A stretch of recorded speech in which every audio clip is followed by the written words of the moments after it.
Madam Secretary, good to see you. I was out in China, and the proprietor, Mr. Carl, sends his regards. In that vein, we had an opportunity to talk further about geothermal, and I have had the chance to talk with you about the McCushion project. It has been kind of reconfigured, if you will, and I don't think that that's the right word, but I do want to have further discussion with you and Deputy Secretary Turk about geothermal and how we really work to remove some of the barriers that I think we see with regards to the promise of geothermal. And I know that there are good intentions, but for some reason, we're not seeing them translate into the opportunities that we need. So that's not a question for you, but more of an ask and just kind of an alert that I would like to follow up, specific with regards to geothermal and the potential there. Water energy, marine hydrokinetic energy. As you know, we've got more than our share of water around us, whether it's in our rivers, the potential for more hydro. I'm not sure why the administration has proposed a 20% cut to the water power program in its FY25 budget request. It looks like you've increased funding for just about every other renewable. And again, you know, we seem to focus a lot on the favored children, wind and solar, but we have such opportunity within our marine energy opportunities. I don't know if you have proposed a target for marine energy deployment, whether we can expect something in this area. What can you tell me that's good and exciting? Because I'm talking to a lot of people that are very, very excited, and they feel like they're just having to do it on their own because they're kind of alone out there in trying to advance any of these technologies. Okay, are you? Go ahead. Okay, one on the cut. The two main reasons for that cut was that one, we have funding provided in 23 and 24 for hydropower demonstrations in irrigation modernization and low-impact hydropower. They were already funded, and so they were pulled out because those demonstrations are already ongoing. We could come back and talk about 2026 and whether we need to re-up that again, but we're funded already in 2025. And similarly, for we had a $29 million reduction for the marine energy infrastructure support at the Marine Coastal Research Lab and PAC-WAVE. And again, in 2024, because we got that funding late, 2024 funding provided funds needed for both sites. And so PAC-WAVE is expected to be completed in the summer of 2024, so we didn't need that funding.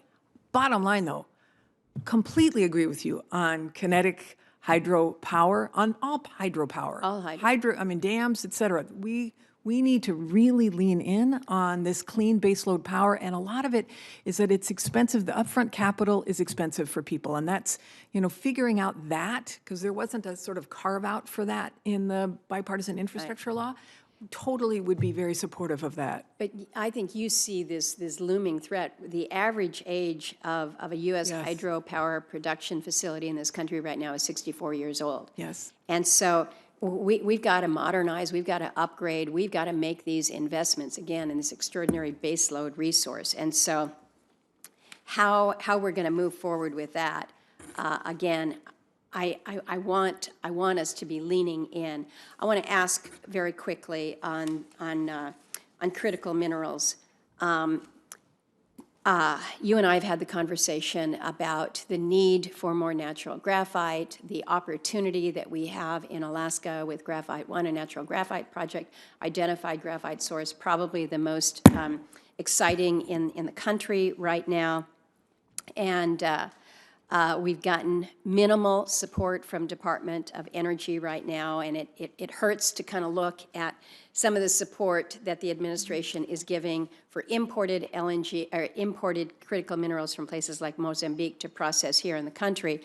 But I want to ask, more specific to this, because in January, when Secretary Turk was here, I asked him at the time to confirm if DOE funding programs like the LPO only consider non-mine project infrastructure investment and not able to assist domestic extraction projects. And he kind of, he was vague on it. He said that DOE is trying to be creative. But we made very, very, very clear in IJA that DOE had the authority to, quote, support mineral production, processing, manufacturing, and recycling activities. And yet what I hear, at least from Graphite One and from others, is that no, the administration actually will not provide such assistance, and that they've said that you have to have a pilot project operating before they're eligible, and at that point, only supporting ore processing and downstream infrastructure, not the mine itself. And so it's contrary, what they're being told is contrary to what we wrote into law. So this is something that I've asked for clarification on. I don't know if you have anything further that you can add. If you can share with me that DOE will support this, then that's good news, and we want to follow up with that.